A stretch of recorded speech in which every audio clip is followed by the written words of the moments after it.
It kind of gives you like a base, like safe place to come back to after you're done checking stuff out. Yeah. Right? Like otherwise you're going to a con and you're just walking around and you're like, you kind of have a plan of what you want to see, but it's kind of like going to an amusement park. Yeah. But I've always had the most fun when I've been able to be like, all right, I'm going to check something out for a minute and then I can come back and hang out at like Smash, hang out around Setos, play a couple of games before I feel like going out and doing something different. So it's always cool to see that kind of environment. Definitely. And we are here, Momocon Winterfest, and we're gonna get into this STiCK and Se7en. So Se7en rocking the Greninja, which traditionally Greninja against heavies, it's a steamroll. But STiCK, he should know what to do in this matchup. There's a really seasoned player, and already it looks like they're pretty even, and that's what you'd expect. Yeah, it is. Very, very even right now. Is maybe a bit of an advantage here for the K-Rool is now Greninja's got a lot of damage on him, and you're going to see pretty much anything start killing for the K-Rool here. And you've got to do some work if you're Se7en to get back up into this one, as now he does get some stage control. Looking to find a retreating aerial, but good God. Is that supposed to kill right there? So it is a kill throw, but I think that situation is I got grabbed by King K-Rool, I need a mash. But if you're mashing, you're not DIing. I think you're right. Because I was like, I don't think it's going to kill right there without either bad or no DI, but either way. Because the way you mash optimally in this game is you just move the control stick in a circle multiple times as fast as you can. So, you might get caught on your DI mashing like the other way and just die. Yep. And that might be what happened. And now STiCK is taking it a mile. Se7en unable to find a stock here. Oh. The mash works out for him that time.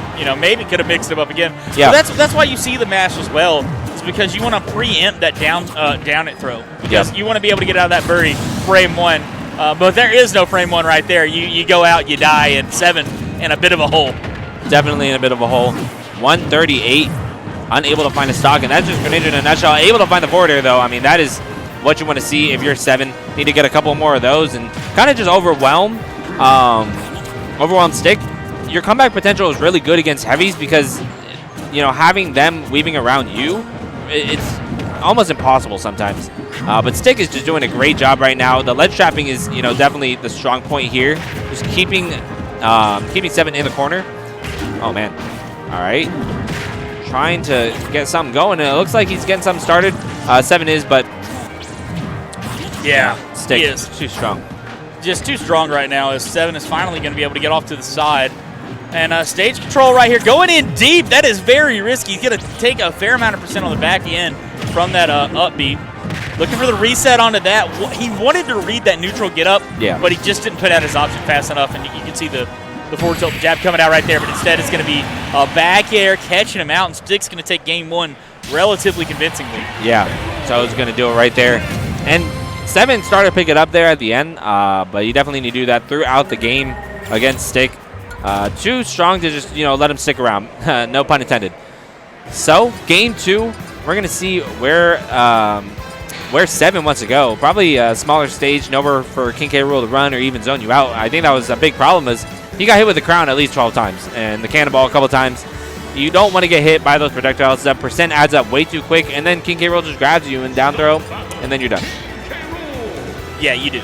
That's exactly right. I mean, K-Rool reminds me a lot of like a Smash 4 character in that he's one of those guys that when you're playing against him and you get to 100%, you're just avoiding like so many different kill confirms that are just automatically going to get you, right? Yeah. And that was so prevalent in 4. It's not as prevalent here in Ultimate. There are several characters that still do it, but it felt like pretty much everybody had some form of that back in the old game, and K-Rool really showing that out, especially with the grab converting into it. For sure. Here we go. Kind of reminds me of Bowser from Smash 4. Yeah, like I would say. True grappler. Exactly. And but also really strong. Like, his moves will just kill you outright. And better recovery and some same sort of Sumer Arbor gimmicks. A little bit harder to pop them off here on K-Rool, but I'd say it's a very apt comparison here. Is right now, even trading back and forth, but again, we talked about it already. When you're even trading with heavies, you're losing. Definitely. Even as Greninja. I mean, oh, God.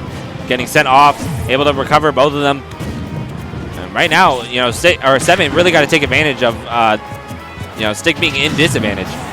You don't want to let him stick around. Here we go.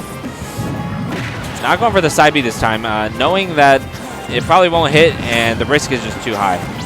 Yeah, risk high right there, and not a lot of reward on the back end of it, comparatively. So, side B on this one, though, you get plenty of reward here. Great call out on that. Yep. And that's just one of the things, again, Greninja can mix you up with because he just pops that side B, stops his vertical momentum, and just catches you off guard if you're not ready for it. All right, this is the suffocation I'm talking about. Greninja can do this to heavies, and you know if STiCK is unable to find the stock, he could be in a pretty big hole. Yeah, Greninja's a combo character, man. Heavies are who they want to play against. People you can knock up and then just keep going on, and that's exactly what K-Rool is that is a miss. That's a whiff. That could have been a stock, should have been a stock. Oh, yeah. But instead, going to stay alive for just a bit longer. Yeah, it didn't seem like the match was there, and you know I think STiCK could have really gone for almost any option, but chooses an up smash on a really skinny character. Probably not advised, but you know STiCK is a K-Rool player, so. Oh, yeah. Okay, up throw. I didn't realize up throw was going to be killing. I thought he just down throw, confirm my F tilt or something like that, but STiCK slowly bring this back. Yeah, maybe because he grabbed him facing left on the right side of the stage, he didn't want to go for the F tilt. Yeah. Afraid it might not kill all the way off, so he goes for the up throw there, and that ends up working out as now great combos back in, and we are right back into an even game with an advantage here for STiCK, and this is the problem playing against a K-Rool. It's not combo damage, but every single individual hit you lose out on, you take so much damage and eventually just die from it. Good God. Sending him off with a blunderbuss. That's probably one of my favorite moves to see kill. Pretty frustrating for the opponent, though. And I know Se7en, kicking himself for letting the lead slip away, but still not out of this at all. We'll see if he's able to find anything. Oh my God, STiCK is running a rampage right now on 7. Oh my goodness. That was a 7-second stock right there. That really was, man. Good God. I can't believe that we just saw that from STiCK because it was looking so good for Se7en. We thought that he'd finally had, the combo character download on the heavy and was starting to get it going. Was really, you talked about it, suffocating, keeping that percentage on, and then just right there towards the end, STiCK said, no, we're going to stop that. Yeah, I mean, there's not much to say. STiCK, moving on as predicted according to the seeding. It should have been Hogo Bogo according to the seeding, but he DQ'd. I guess he's not here. Or he just didn't want to play, which is respectable. But regardless, we're going to be moving on. Apollo Kage going to be stepping back up to the stage to fight off against Frank. And this is a matchup that's going to be really interesting because Frank's brother, I think either brother or cousin, is one of our really good Snake players that not a lot of people know about. And who's that? It's Alting. Okay. Yeah. They started coming out recently and getting pretty good results. But having someone that lives with you be your practice partner and it being Snake, who Apollo Kage specializes in, it's going to be really interesting. And he plays Mario, which traditionally Mario can do really well against Snake. It's going to be a fun one to watch. Yeah, I think this is